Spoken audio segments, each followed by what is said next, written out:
Welcome to the How to Heal podcast, the show where we explore real life stories and practical tools to thrive. I'm your host, Lindsay Trimarchi Richter, and through over a 15-year journey of all things healing, I'm here to hook it up. If you're feeling overwhelmed, looking for a deeper connection, or straight up in a psycho-spiritual crisis, I got you covered. Let's unearth your unique elixir to purpose, peace, and progress. Here we go. Welcome to the How to Heal podcast. I'm your host, Lindsay Trimarchi Richter.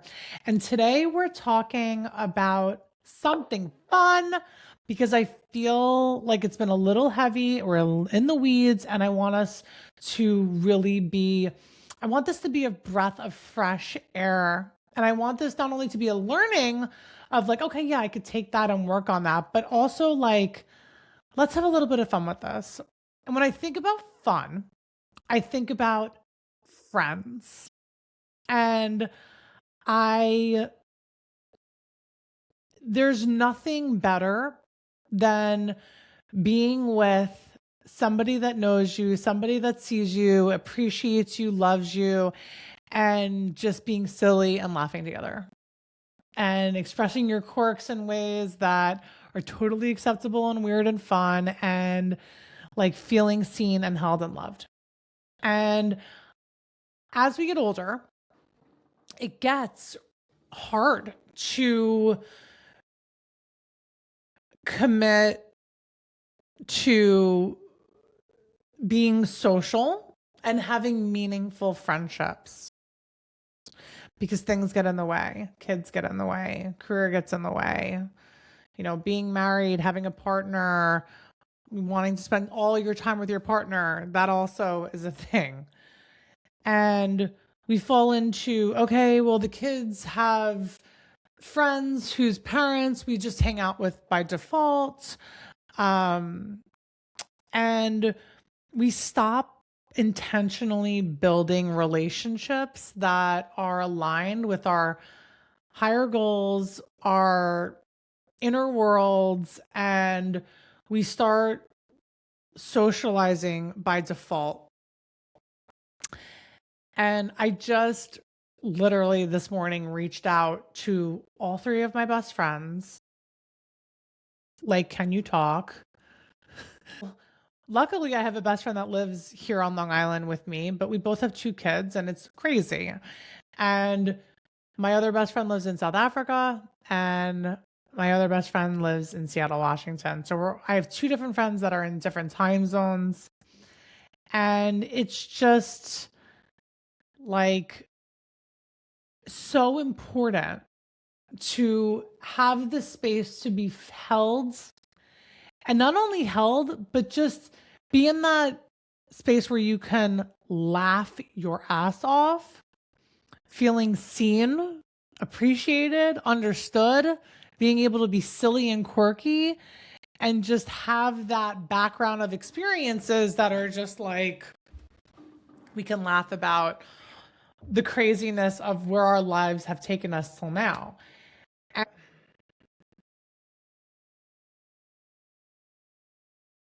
When we create intentional relationships, which is really hard to do, I'm not going to lie, I have a desire to create more friendships with people that have similar interests to me, want similar things as I do, friends that really they always say you're like the 5 people that you're a reflection of the 5 people that you hang out with the most, and really creating and curating those 5 people that are going to be like people that you love, people that you respect, people that you trust, people that have your best interests at heart, people that inspire you.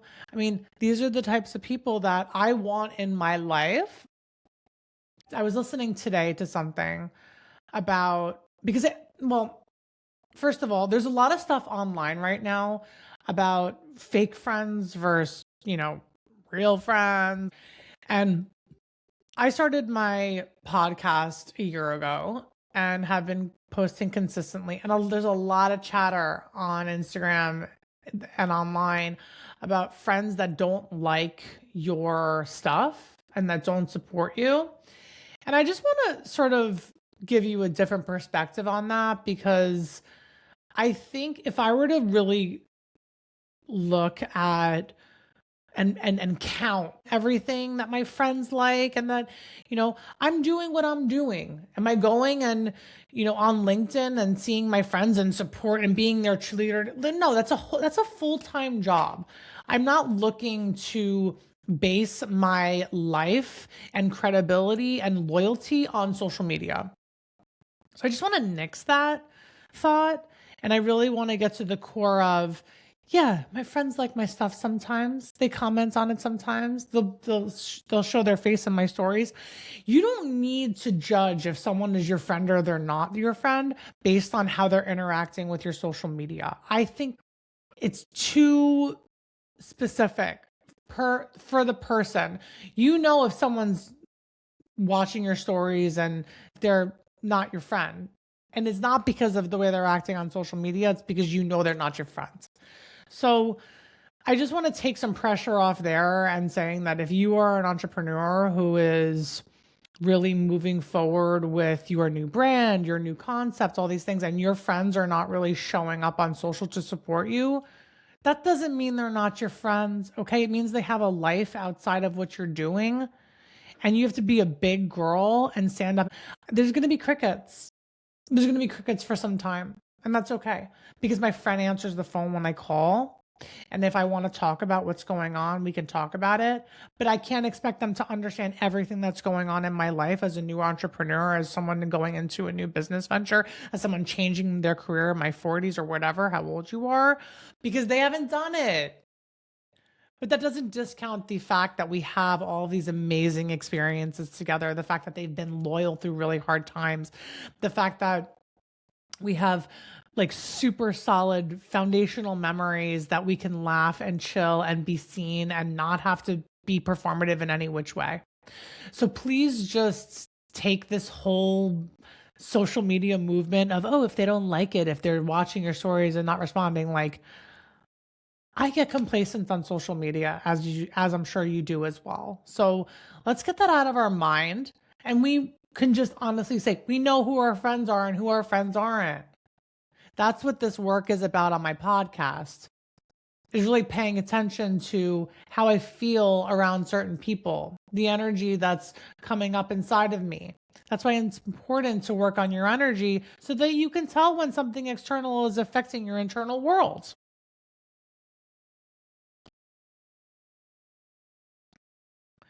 Back in the day when I was in college, I just was looking for the next thrill and looking for what was going to be fun. And even into my 20s and 30s living in the city. Yes, I had structure in what I was doing, whether I was going to school or I was working, but it was really about what's the next fun thing that can distract me from, let's just call it, like, I mean, this is an exaggeration, but like meditating, being present in my body and in my inner worlds, and dealing with the feelings that were there that had been building up for quite some time, that it was just way too heavy to even fathom that those feelings were there.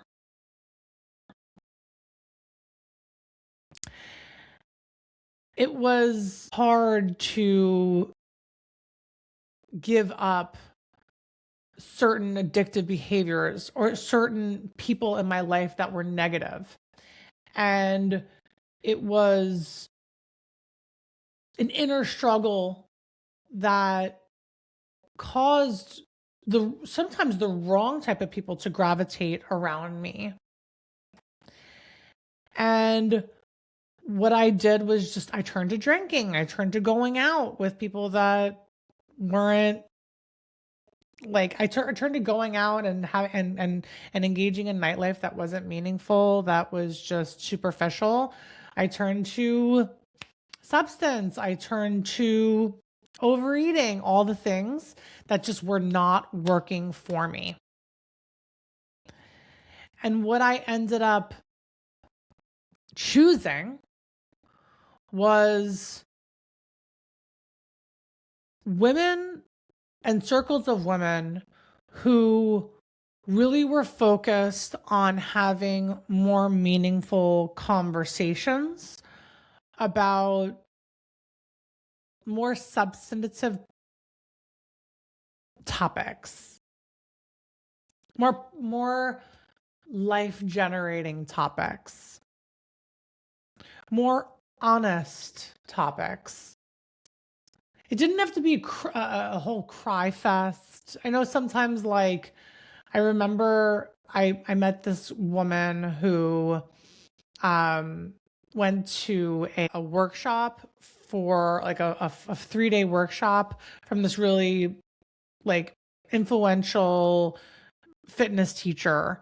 And it was like all women like in their 50s, like crying in a pity puddle. And she was just like, that's not it. So I get that there can be that level of catharsis in these types of circles. But what I really want to bring to this space is a fun, proactive, empowered way to move through your shit. It doesn't have to be crying. And a lot of the times, crying in front of a ton of people is not going to give you the result you desire in moving past an issue. A lot of times when you say a story or express an emotion prematurely in front of a bunch of people that you maybe don't know, it can open up some insecurity around, I wasn't ready to share that. I didn't really want to go there with those people. I felt a pressure to do it. I am embarrassed. So when we choose to be around people that are more empowered in the way that they look at things without being type A and like controlling everything and trying to structure everything, which is like me all over it, me written out to a T. But we want to have a container that is a space where we can be held and seen while also having fun and looking good and laughing and listening to good music and talking about things that are interesting. And, it's this space of friendship where we feel seen and held, and we're not being indulgent in this self-help space, which I think just turns a lot of people off to self-help in general. But self-help is actually cool. Why would you hate on anything that's going to help you feel better? So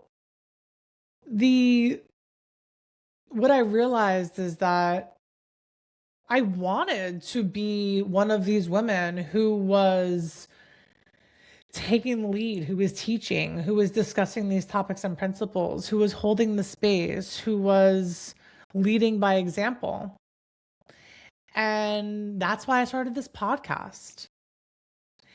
And I have gone through very distinctive moments in my life that were not being explained by people that I respected or that I admired, or that it was just not a topic that had ever been broached by sort of the mainstream. And this is why I bring this here, because I believe there's a community of women who are yearning for this type of information, because I was.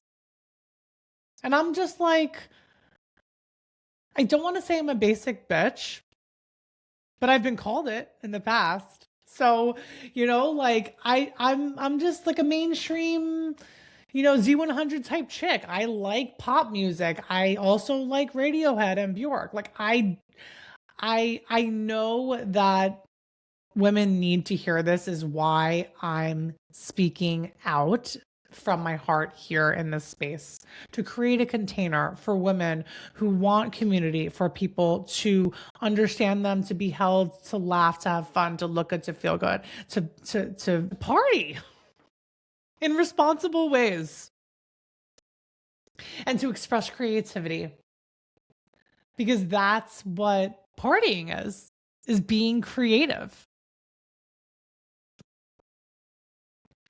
So now I am getting started to open up my coaching container. I'm very excited about it. I've been working diligently on my new program.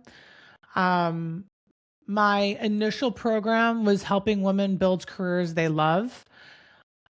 This is like the 2.0 version, which I'm not yet ready to fully discuss, but it will be everything everything that has encompassed helping women build careers they love into the next level of where I'm at, what I've been through, and how I've created stability, nervous system regulation, emotional capacity, self-trust, integrating my spiritual awakening and intuition with grounded reality and practical steps, and really just making my life more meaningful than any job, than any relationship could ever give. I've done it from the inside out.